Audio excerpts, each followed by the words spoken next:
اعوذ باللہ من الشیطان الرجیم بسم اللہ الرحمن الرحیم والعصر ان الانسان لفی خسر الا الذین آمنوا وعملوا الصالحات وتواصوا بالحق وتواصوا بالصبر. صدق اللہ العظیم. سورہ عصر ہے جس کا ترجمہ ہم بار بار پڑھتے بھی رہتے ہیں نا. اس میں اللہ تعالیٰ نے زمانے کی قسم کھا کر فرمایا ہے کہ انسان در حقیقت خسارے میں، اور صرف ان لوگوں کو اس سے خسارے سے مستثنا قرار دیا جو جن میں 4 کوالٹیز ہیں کہ وہ ایمان لائے، نیک عمل کرتے رہے، اور وہ حق کی نصیحت اور صبر کی تلقین کرتے رہے آپس میں ایک دوسرے کو. تو صبر کے موضوع پہ آج یہ درس حدیث ہے، اور نبی کرم صلی اللہ علیہ وسلم کا تو فرمان ہے کہ مومن کی زندگی ساری عمر کا صبر ہے. مومن کی زندگی اصل میں جو ہے در حقیقت وہ صبر ہے. ایک حدیث میں پیارے نبی اکرم صلی اللہ علیہ وسلم نے مومن کی ساری زندگی کو صبر قرار دیا. ایک جگہ فرمایا کہ ایمان کیا ہے پوچھا گیا تو کہا کہ صبر، اور ایک اور جگہ کہا کہ صبر جو ہے وہ نصف ایمان ہے. ایک اور حدیث میں یہ فرمایا. اور قرآن میں صبر کا 70 سے زائد مقامات پر اس کی تاکید کی گئی ہے. بار بار پیارے نبی اکرم صلی اللہ علیہ وسلم کو مخاطب کر کے بھی کی گئی ہے. اور صبر میں جو سب سے اہم چیز ہے وہ ہے وقت. کہ ایک بڑھیا رو رہی تھی، بہت زیادہ بین کر رہی تھی، تو حضور اکرم صلی اللہ علیہ وسلم نے فرمایا کہ کیا ہوا، اس کا کون مر گیا؟ تو شاید اس کا کوئی جوان بیٹا یا بالکل جو کوئی جوان رشتہ دار کا انتقال ہو. تو کہیں گے کہ حضور نے اس کو تاکید کی کہ صبر کر. تو اس نے پتہ نہیں منہ سے کافی الفاظ اس طرح کے نکالے کہ اگر آپ پر ایسی مصیبت پڑی ہوتی تو آپ کو پتہ چلتا کہ میرا جوان بچہ گیا اور میں کیسے صبر کروں. اس طرح کی باتیں کر کے پھر وہ وہی زور زور سے روتی رہی. 2-3 دن بعد حضور دوبارہ وہاں سے گزرے تو وہ چپ ہو گئی تھی، اور وہ اس نے نبی اکرم صلی اللہ علیہ وسلم کو آواز دی اور کہا کہ دیکھیں اللہ کے نبی، میں نے صبر کر لیا. تو نبی اکرم صلی اللہ علیہ وسلم نے فرمایا یہ صبر نہیں ہے، یہ ہے کہ ساری عمر کوئی بھی کسی کے پیچھے نہیں رو سکتا. اصل بات یہ ہے کہ مصیبت کے اول وقت میں صبر کیا جائے. صبر تو وہ ہے جب وہ ہوا، واقعہ ہوا، فوراً حادثہ ہوا یا کوئی سانحہ ہوا، اس کا پتہ چلا، کوئی خبر غم کی اور دکھ کی آئی، اس وقت جو پہلا رسپانس ہے آدمی کا وہ کیا ہے. اگر وہ حوصلے کے ساتھ اس کو سہ جاتا ہے، راضی برضا رہتا ہے، تو وہ صبر کرتا ہے. اس کے علاوہ ورنہ دنیا میں کہیں بھی یہ نہیں ہوتا کہ کوئی ماں کسی بیٹے کے لیے یا کوئی بیوی کسی شوہر کے لیے ساری عمر روتی رہے. وہ تو ظاہر ہے خود بخود ایک اللہ کا بنایا ہوا قانون ہے کہ خود بخود جذبات ٹھنڈے ہو جاتے ہیں، اور اس کے بعد دکھ کی وہ کیفیت نہیں رہتی، غم کی انسان بھول جاتا ہے. جو نسیان اللہ نے اس کو دیا ہے وہ ایسی رحمت ہے. پھر اس کے بعد قرآن میں سے اگر دیکھا جائے کہ کہاں کہاں پیارے نبی اکرم صلی اللہ علیہ وسلم کو ہدایت کی گئی ہے صبر کی، تو سورہ لقمان میں ہے کہ یا بنیا اقیم الصلاۃ وامر بالمعروف وانہ عن المنکر واصبر علی ما اصابک ان ذلک من عزم الامور. بیٹا نماز قائم کر، نیکی کا حکم دے، بدی سے منع کر، اور جو مصیبت بھی پڑے اس پر صبر کر. یہ وہ باتیں ہیں جن کی بڑی تاکید کی گئی. ذالک من عزم الامور کہا گیا، یعنی کہ بہت اچھی جن کی اٹھان ہوتی ہے، جن لوگوں کی تربیت بہت اچھی ہوتی ہے، وہ یہ چیز کر پاتے ہیں کہ حوصلے کے ساتھ جو مصیبت پڑتی ہے اس کو سہ جاتے ہیں. ایک اور جگہ سورہ سجدہ کی آیت میں ہے کہ وَجَعَلْنَا مِنْهُمْ أَئِمَّةً يَهْدُونَ بِأَمْرِنَا لَمَّا صَبَرُوا وَكَانُوا بِآيَاتِنَا يُوقِنُونَ. اور جب انہوں نے صبر کیا اور ہماری آیات پر یقین لاتے رہے تو ان کے اندر ہم نے ایسے پیشوا پیدا کیے جو ہمارے حکم سے رہنمائی کرتے تھے. یہ آیت مجھے لگتا ہے ہمارے لیے بہت زیادہ اس میں سمجھنے کے لیے سبق ہے کہ بنی اسرائیل کے بارے میں اللہ تعالیٰ نے فرمایا کہ جب انہوں نے صبر کیا اور ہماری آیات پر یقین لاتے رہے. یعنی یہ 2 خوبیاں جب کسی قوم کے اندر ہوں کہ وہ صبر کرنے والی ہو اور وہ یقین رکھنے والی ہو اللہ کی آیات پر، تو اللہ تعالیٰ اس کو کیا جزا دیتا ہے کہ اللہ تعالیٰ اس میں ایسے پیشوا پیدا کرتا ہے جو اللہ کے حکم سے رہنمائی کرتے ہیں. یعنی یہ جو ہم بار بار کہتے ہیں نا کہ ہم صحیح لیڈرشپ سے محروم ہو گئے ہیں، ہمارے قوم کے جو بدترین لوگ ہیں وہ ہم پہ گمراہ بنا دیے گئے، اس کی ایک وجہ قرآن یہ بتاتا ہے کہ ہمارے اندر سے صبر اور یقین ختم ہو گیا. اگر ہم اللہ کی آیات پر یقین لائیں اور صبر کریں تو اللہ تعالیٰ ہمارے اندر سے بہترین لوگوں کو پیشوا بنائے گا اور وہ صحیح رہنمائی کرنے والے ہوں گے.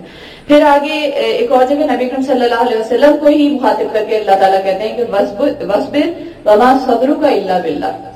اے نبی آپ صبر کیجئے اور بے شک آپ کا صبر اللہ ہی کے واسطے ہے.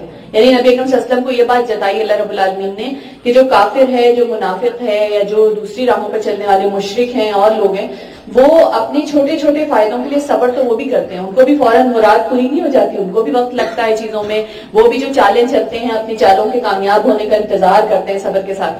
تو اللہ تعالیٰ نے نبی صلی اللہ علیہ وسلم سے فرمایا کہ آپ کو تو اس سے کہیں افضل درجے کا صبر کرنا چاہیے، اس لیے کہ آپ کا صبر تو اللہ کے واسطے.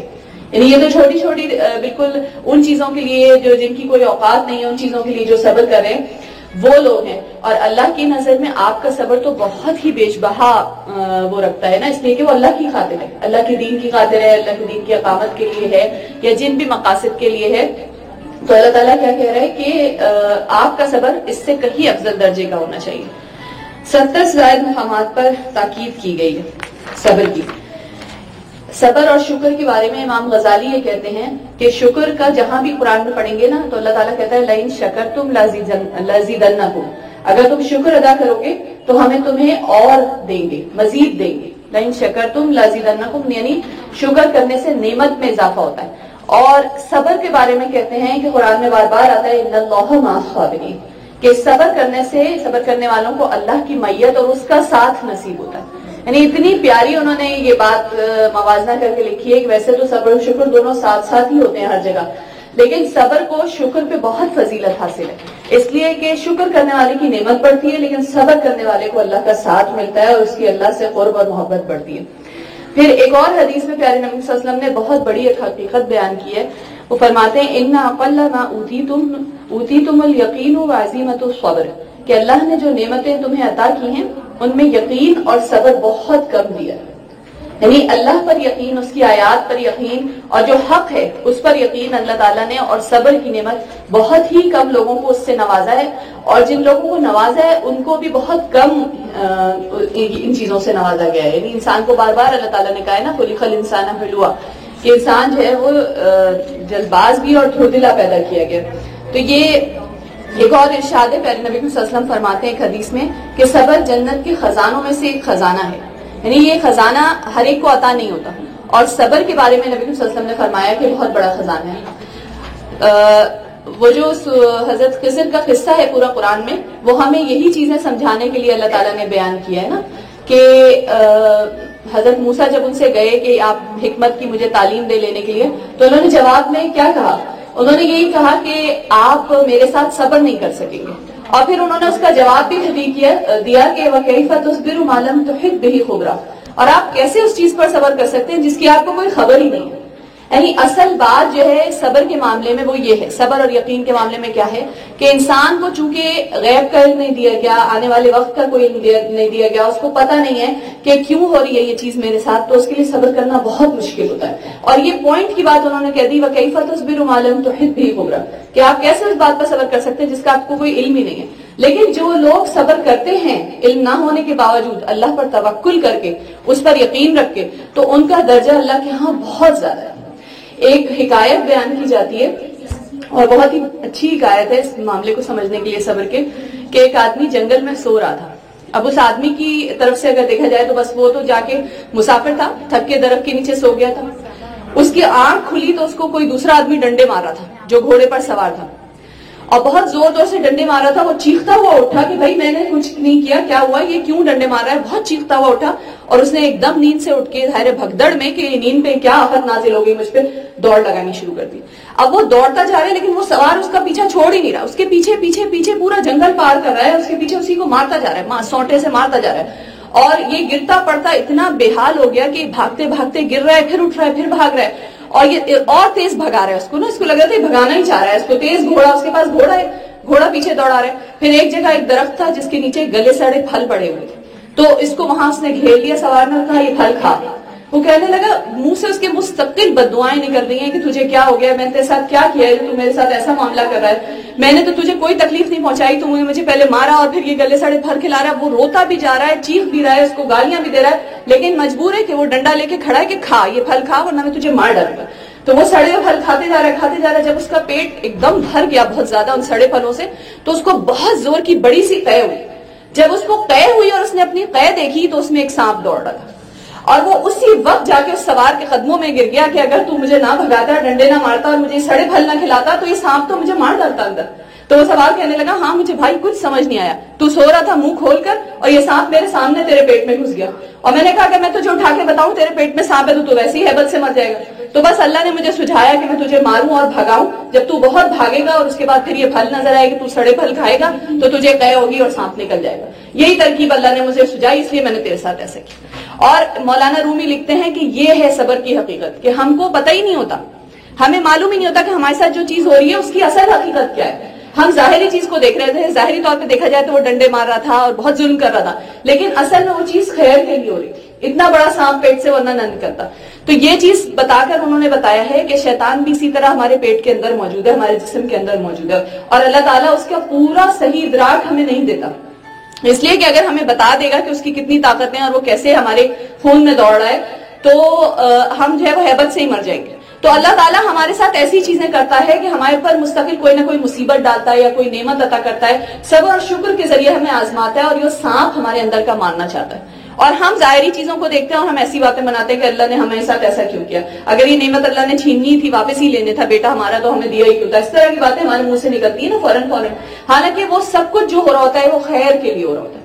صبر کی ایک بہت بڑی کوالٹی یہ ہے کہ وہ رضا بالقضا پیدا کرتا ہے، یعنی کہ جو آدمی صابر ہوتا ہے نا اس کو بہت زیادہ فائدے حاصل ہوتے ہیں، اور سب سے بڑا فائدہ یہ حاصل ہوتا ہے کہ وہ اللہ کی رضا سے جو کچھ ہو رہا ہوتا ہے اس پر وہ راضی ہو جاتا ہے. اس کے دماغ میں اس پہ کوئی سوال بھی نہیں آتا کہ یہ کیوں ہو گیا، بس وہ ایک ہی اس کی بات ہوتی ہے کہ اللہ تعالیٰ نے مقدر کیا تھا، جو اللہ نے چاہا وہ ہو گیا نا، جو دعا حضور نے سکھائی بھی ہے ناگوار باتوں کے لیے. اس کے لیے بھی ایک اور واقعہ بڑا سے سناتے ہیں کہ ایک بادشاہ تھا، اس کا وزیر تھا. وہ وزیر ہر بات پہ یہی کہتا تھا، اس کے جیسے تکیہ کلام تھا یہ کہنا کہ نا اللہ جو کرتا ہے بہتر کرتا ہے. تو ایک دن بادشاہ پھل کاٹ رہا تھا، اس کی انگلی کٹ گئی، تو وزیر نے فوراً کہا کہ اللہ جو کرتا ہے بہتر کرتا ہے. بادشاہ کے دل میں بڑا رنج ہوا نا کہ میری انگلی کٹ گئی تو اس میں کیا اچھائی ہے، اور یہ کہہ رہا ہے کہ یہ اچھا ہوا ہے، میں اس کا بدلہ چکاؤں گا نا. وہ چپ رہا بادشاہ. خیر اس وقت تو پٹی وٹی کی یہ سب کی. اگلے دن اس نے شکار کا پورا منصوبہ بنایا، لے کے گیا شکار. تو پورے لاؤ لشکر کے ساتھ گئے، لیکن چونکہ اس کے دل میں ایک بات چھپی ہوئی تھی، اس نے اس وزیر کو کہا تم میرے ساتھ آگے چلو، ہم دونوں یہ. اور وہ بہت خاص وزیر تھا، اس سے اکثر اس طرح اکیلے میں وہ بات اور مشورے کرتا رہتا تھا. وزیر کو لے کے آگے گیا اکیلے ٹہلتے ہوئے، اور اس کو جا کے اندھے کنویں میں دھکا دے دیا.